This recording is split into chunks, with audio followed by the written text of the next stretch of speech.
안녕하세요. 하자입니다. 우리는 나름대로 삶을 리폼하며 살아가는 것 같아요.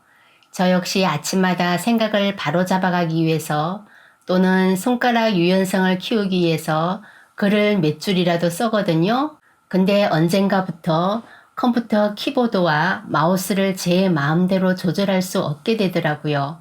파키슨 질병으로 손가락 근육이 굳어졌기 때문입니다. 손가락에 힘은 더 들어가거든요. 근데 속도는 예전에 비해 2배나 늦어지는 거예요. 물론 손가락 움직임만 늦어진 게 아니거든요.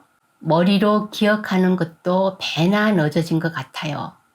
글 몇 줄 쓰는데도 단어가 기억이 안 나기도 하고 맞춤법에 확신이 생기지 않는 거예요.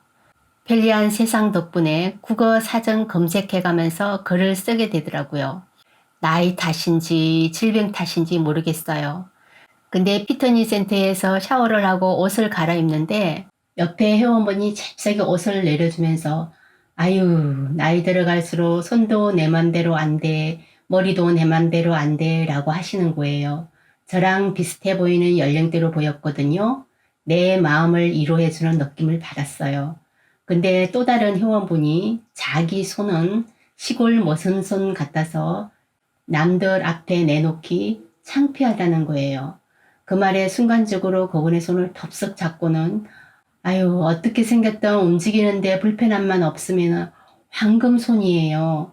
정말 황금손으로 보였거든요. 손 근력이 부러울 정도였거든요.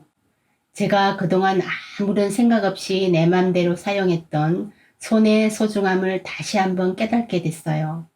그리고 손의 움직임이 나이와 반비례한다는 걸 알게 된 거예요. 삶의 길이가 길수록 손의 유연성은 떨어지더라고요. 그래서 우리 신체 부위 중 가장 많이 사용하는 곳이 어디일까 생각해 봤어요. 그 부위는 손이더라고요. 인체 전문의에 따르면 손은 해부학적 구조상 수많은 뼈와 근육 혈관과 신경이 밀집한 부위라는 겁니다. 그래서 근력과 유연성을 단련시키려고 그동안 사용하지 않았던 신경과 근육을 찾아 쓰기로 했거든요. 제가 가장 불편함을 느끼는 손가락을 유연하게 움직여지도록 하고 싶었어요. 그 방법을 찾아봤거든요. 그림을 그리는 것, 뜨개질 하는 거였어요. 손가락을 섬세하게 움직일 수가 있잖아요.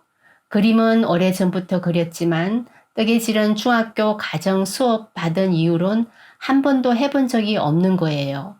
그래서 유튜브를 보면서 모자부터 뜨기 시작한 겁니다. 저 세 자매에게 하나씩 선물하고 저 모자 3개 떠서 아주 유용하게 쓰고 다녀요. 얼마 전엔 대바늘로 가방이랑 네키 목도리도 떠서 따뜻한 겨울을 보내고 있답니다. 뜨개질을 하다 보니까 자신감이 생기는 거예요. 자신감이 붙은 김에 오래된 옷을 리폼해 봤거든요. 철진한 옷들을 변신시켰어요. 벼룩시장에서 색깔이 마음에 들어서 2,000원에 샀거든요. 코바늘로 뜨개질해서 한 땀 한 땀 붙인 겁니다. 제가 즐겨 입는 조거 바지랑 입으면 편하고 멋스럽게 연출이 되더라고요. 이 베스트는 데님 소재 점퍼였거든요. 제가 살이 빠지기 전에 빅 스타일로 입었거든요. 지금은 살이 많이 빠지다 보니까 마대자루 뒤집어 쓴 느낌이 나는 겁니다. 그래서 가감하게 가위질했어요. 베스트로 변신시킨 겁니다. 대바늘로 고무뜨기 했거든요. 이건 정장 자켓인데 IMF 때 동대문에서 청 구입해서 맞춘 거예요. 젊었을 땐 검정색이 잘 어울렸는데 나이 드니까 칙칙하게 느껴지더라고요. 그래서 외출을 산뜻하게 하려고 이렇게 리폼했어요.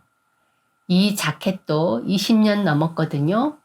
강산이 2번 바뀐 셈이죠. 외출복으로 입으려고 포켓만 떠서 붙인 거예요. 이렇게 다른 소재의 만남, 다른 색깔의 만남, 기존 옷에 조금 손질한 것 뿐이었거든요. 그러니까 리폼한다고 거창하게 하는 건 아니거든요. 생각의 프레임이 180도 변한 게 아니라 1도만 변화를 줘도 분위기가 달라지더라고요. 더 신기한 건 내 마음은 청개구리처럼 변하기 쉬운데 내 손놀림은 내 마음을 순순히 따라오는 겁니다. 조금 더딜 뿐이죠. 이렇게 손가락을 즐겁게 섬세하게 움직이다 보니까 뇌 건강도 좋아진 기분이 드는 거예요. 신선한 생각들이 떠오르고 마음이 차분해지고 마음이 1도 새로워지는 계기가 된 것 같아요. 무엇보다 손가락 유연성이 회복된 느낌을 받았거든요. 물론 손가락의 회복력이 마치 용수철처럼 제자리로 되돌아온 건 아니에요. 뜨개질로 옷의 리폼으로 내 삶의 회복력을 확장시켜 준 것 같았어요.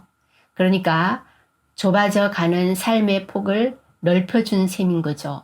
따라서 제가 뇌 건강과 손 근력을 단련시키기 위해서 뜨개질을 하고 철진하는 옷들을 리폼하는 이유는 간단합니다. 저 인생을 꾸준히 리폼해 가고 싶기 때문입니다. 요즘 다들 살기 어렵다고들 하잖아요. 근데 오늘이 팍팍하다고만 느끼기보다는 내일의 긍정적인 기대감으로 리폼해 가면 어떨까 합니다.